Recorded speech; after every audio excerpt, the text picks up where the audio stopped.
देत नाहीये, मुलांना मोबाईलमध्ये गुंतवून ठेवत आहे. आज बघा तुम्ही गावोगावी जा, टपरी जा, दुकानामध्ये जा, काय दिसतात टवाळके कोणते 20-25 वर्षातले तरुण 7वी 8वीतले पोरं 4-5 जण बसतात, दिवसभर मोबाईलवर खेळत बसतात. काय खेळतात? कबड्डी खेळतात, फुटबॉल खेळतात, सगळं काही खेळतात मोबाईलवर.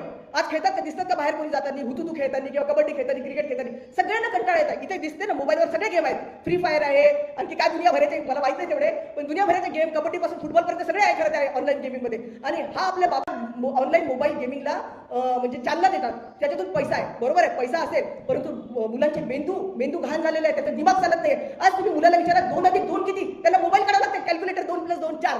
म्हणजे बुद्धी भ्रष्ट, हात भ्रष्ट, डोळे भ्रष्ट, सगळे इंद्रिय भ्रष्ट करून टाकत आहे हा मोबाईल. आणि अशा या मोबाईलला एक जर सुशिक्षित जर प्रधानमंत्री असतात तर तरी कधीच चालना दिली नसती. कारण हे मेंदू म्हणजे भंग करायचे काम आहे, मेंदू न चालवण्याचे काम आहे. आणि असा जर देश चालेल आपला तर तुम्ही सांगा मुलांचं डोकं कुठे चालणार आहे? आज तुम्ही मुलं मोबाईल घेऊन रूम मध्ये बंद करून बसतात, हे जागोजागी सगळ्यांचा अनुभव आहे. आणि दिवसभर खेळत राहतात, दिवसभर मायबापांना त्यांचा पॅक मारावा लागते, मोबाईल पॅक रिचार्ज मारावं लागते. आणि कशासाठी? काय खूप मोठी कामगिरी करते का? नाही. एक तर युट्यूबवर व्हिडिओ बनवत असेल, काहीतरी चिल्लर चाललं, नाही तर मोबाईल गेम मध्ये सगळे. ही एक तुम्ही बघा, ही पुढच्या पिढीची खूप मोठी तरतूद करून ठेवत आहे सरकार. हा धोका आहे आपल्या म्हणजे सगळ्या मिडल क्लास लोकांना. कारण श्रीमंताचे पोरं नाही खेळत मोबाईल, आणि त्यांनी खेळले तरी 100 पिढ्या म्हणजे पुरतील एवढं त्यांनी कमाई करून ठेवलेली आहे. पण आपण गरीबांची, आपण मध्यमवर्गीय लोकांनी या मोबाईल व्यसनातून आपल्या मुलांना बाहेर काढला पाहिजे. का? मोबाईल मुलं